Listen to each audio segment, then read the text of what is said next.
কড়াইতে জড়িয়ে যাওয়া ঝামেলা ছাড়াই ঝুরঝুরে একদম ঘরোয়া পদ্ধতিতে নুডলস বানানো শেখাচ্ছি। আর চলো দেখে নেওয়া যাক। তো প্রথমে গ্যাসেই কড়াই বসিয়ে তাতে একটুখানি তেল দিয়ে দেবো। দিয়ে তেলটা গরম হলে ওতে কেটে রাখা গাজর ও আলুটা দিয়ে দেবো, যেটা খুব পাতলা পাতলা করেও কাটিনি আর খুব মোটা মোটা করে কাটিনি, মোটামুটি ফাইন একটা কাটা হয়েছিল।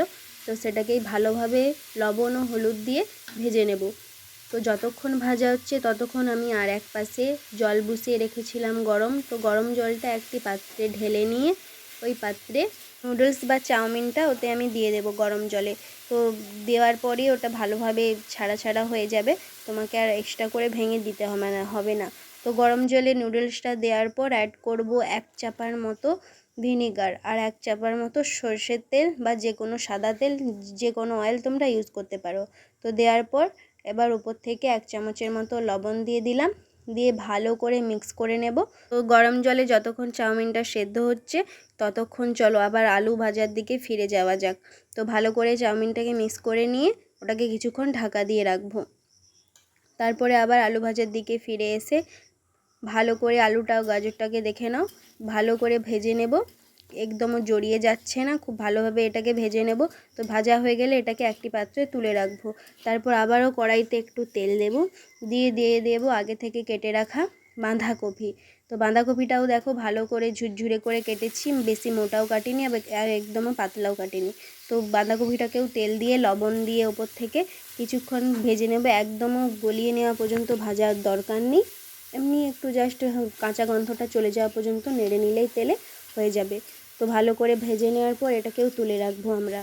জানো তো ছোটোবেলায় মাও এমনভাবে ঠিক চাউমিন বানিয়ে দিত, কিন্তু কিছু কিছু মশলা অ্যাড করতো না, সেটা আজ আমি অ্যাড করব। তো চলো দেখে নেওয়া যাক। তো আবারও কড়াইতে তেল দেব বেশি একটু পরিমাণে, তারপরে দিয়ে দেব কেটে রাখা পেঁয়াজ ও গ্রেট করে রাখা রসুন। তো রসুন আর পেঁয়াজটাকে কিছুক্ষণ ভাজা ভাজা করে নেব, রসুনের কাঁচা গন্ধটা যাতে চলে যায়। তো রসুনটাকে ভাজা ভাজা করে নেওয়ার পর তারপরে অ্যাড করব কেটে রাখা টমেটো। তো টমেটোটাও অ্যাড করার পর ভালোভাবে ওটাকে নেড়ে চেড়ে কিছুক্ষণ ভাজা ভাজা করে গলিয়ে নেব। তো ভাজা ভাজা হয়ে যাওয়ার পর ওতে আমরা অ্যাড করে দেব চাউমিন, যেটা আগে থেকে গরম জলে ভিজিয়ে রাখা ছিল। তো সেটা একদম বেশিভাবে সেদ্ধ করার কোনো দরকার নেই, টিপে দেখে নেব একটু শক্ত শক্ত তাল থাকলে ওটাকে তুলে নেব, জল থেকে ছেঁকে নেব। তো চাউমিনটা ছেঁকে নেওয়ার পর একটু শুকনো শুকনো হলে জল ঝরিয়ে নিয়ে ওটাকে ওই মশলাযুক্ত কড়াইয়ে দিয়ে দিলাম। তো কড়াইয়ে দেওয়ার পর ভালোভাবে মশলার সঙ্গে মিক্স করে নেব। তো মিক্স করার পর আমার কাছে একটা চাউমিনের মশলা ছিল, তো সেটাও অ্যাড করেছি।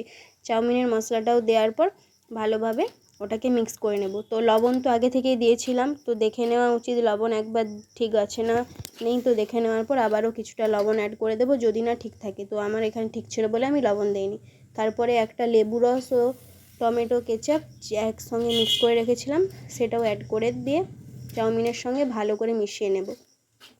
তো সব কিছু একসঙ্গে মিক্স করা হয়ে গেলে তারপরে ভেজে রাখা বাঁধাকপি ও আলু ও গাজর ভাজাটা দিয়ে ওর সঙ্গে ভালো করে একসঙ্গে মিক্স করে নিয়েই গ্যাসের ফ্লেমটা অফ করে দিলেই রেডি আমাদের চাউমিন। তো দেখো কতটা ঝুরঝুরে হয়েছিল, একদমও জড়ায়নি কোনোটার সঙ্গে কোনোটাই।